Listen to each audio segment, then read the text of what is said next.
Hello! அஸ்ஸலாமு அலைக்கும். பன்னீர் மசாலா சாப்பிட்ணுன்னா ரெஸ்டாரண்ட்டுக்கு தான் போகணுன்னு இல்ல. வீட்லயே ரொம்ப ஈஸியா, டேஸ்டியான பன்னீர் மசாலா கிரேவி செஞ்சிடலாம். வாங்க எப்படின்னு பார்க்கலாம். ஃபஸ்ட்டு ஒரு கடாயில கொஞ்சம் பட்டர் போடுங்க.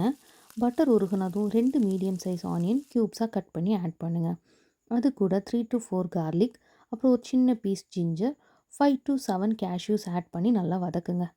ஆனியன் கொஞ்சம் வதங்கினதுக்கப்புறம் ஒரு மீடியம் சைஸ் டொமேட்டோ க்யூபாக கட் பண்ணி ஆட் பண்ணுங்க. தக்காளியும் நல்லா வதங்கினதுக்கப்புறம் 1/2 ஸ்பூன் ஜீரகத்தூள், 1 ஸ்பூன் மல்லித்தூள், 1 ஸ்பூன் கரம் மசாலா, 2 ஸ்பூன் காஷ்மீரி மிளகாத்தூள் ஆட் பண்ணுங்க. இதுக்கு கூட கொஞ்சம் தண்ணி ஆட் பண்ணிவிட்டு மிக்ஸ் பண்ணுங்கள், இல்லைனா மசாலா கருகிடும்.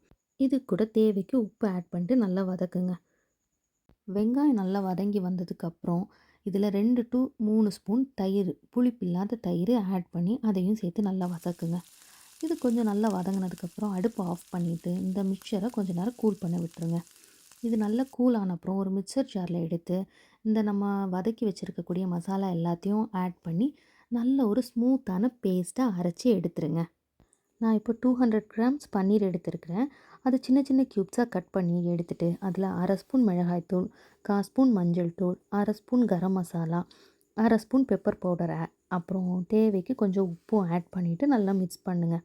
மிக்ஸ் பண்ணுறப்போ ரொம்ப அழுத்தி போட்டு பிசைஞ்சிட வேண்டாம், ஏன்னா பன்னீர் உடஞ்சிரும். ஸோ லைட்டாக மிக்ஸ் பண்ணால் போதும்.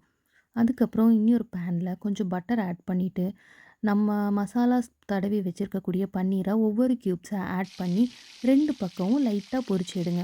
ரொம்ப நேரம் தேவையில்லை, சும்மா 2 சைடும் லைட்டாக பொரிச்சு எடுத்தால் போதும். இப்போ அதே பேனில் கொஞ்சம் பட்டர் எக்ஸ்ட்ரா ஆட் பண்ணிவிட்டு ஒரு பே லீஃப், சின்ன துண்டு பட்டை, 2 ஏலக்காய் போட்டு வதக்குங்க. அதுக்கு மேலே ஆல்ரெடி கிரைண்ட் பண்ணி நம்ம பேஸ்ட் பண்ணி வச்சுருக்கக்கூடிய மசாலாவை ஊற்றுங்க.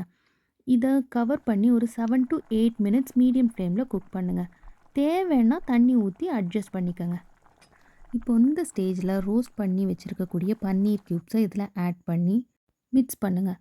இதுக்கப்புறம் கசூரி மேத்தி, அதாவது வெந்தயக்கீரையை க்ரஷ் பண்ணி இதுக்கு மேலே கொஞ்சம் போடுங்க.